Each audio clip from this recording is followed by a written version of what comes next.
আসসালামু আলাইকুম। Hello everyone, কেমন আছো সবাই? আলহামদুলিল্লাহ, আমিও ভালো আছি। আজকের রেসিপিতে থাকছে আলু দিয়ে মুরগির ঝোল। যদিও সহজ একটা রেসিপি, যারা একেবারেই নতুন রাঁধুনি তাদের জন্য খুবই জরুরি একটি রেসিপি।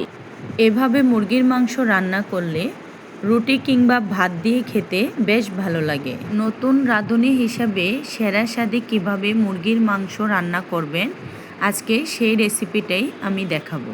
তো কথা না বাড়িয়ে চলে যাই মূল রান্নায়।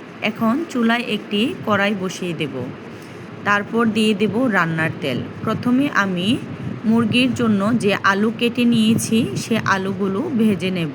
সবগুলো আলু দেওয়ার পর এখন আমি 1 চামচ পরিমাণ লবণ দিয়ে দেব। তারপর দিয়ে দেব সামান্য হলুদ গুঁড়া। হলুদ এবং লবণের সাহায্যে আলুগুলো আমি লাল লাল করে ভেজে নেব। এই তো আলুগুলো আমি লাল লাল করে ভেজে নিলাম। এখন আমি একটি পাত্রে তুলে নেব।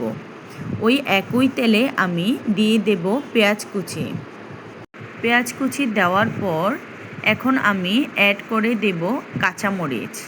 এই মুহূর্তে আমি পেঁয়াজ এবং কাঁচামরিচগুলো ভালোভাবে নেড়েচেড়ে ভেজে নেব। তারপর দিয়ে দেব 2 চামচ পরিমাণ আদা বাটা, দিয়ে দেব 2 চামচ পরিমাণ রসুন বাটা, দিয়ে দেব 2 চামচ পরিমাণ পেঁয়াজ বাটা। সবগুলো উপকরণ ভালোভাবে নেড়েচেড়ে নেব। তারপর অ্যাড করে দেব রাঁধুনি।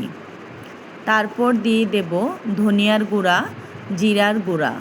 এই পর্যায়ে আমি অ্যাড করে দেব লবণ। তারপর দিব হলুদ গুঁড়া, তারপর দিব 2 চামচ পরিমাণ মরিচ গুঁড়া। এই পর্যায়ে অ্যাড করে দেব গরম মশলার গুঁড়া। এই পর্যায়ে আমি অ্যাড করে দেব পানি, যাতে করে মশলাটা না পুড়ে যায়। পানি দেওয়ার পর এখন আমি ভালোভাবে মশলাটা কষিয়ে নেব। তারপর দিয়ে দেব গরম মশলা, এলাচ, দারচিনি, তেজপাতা।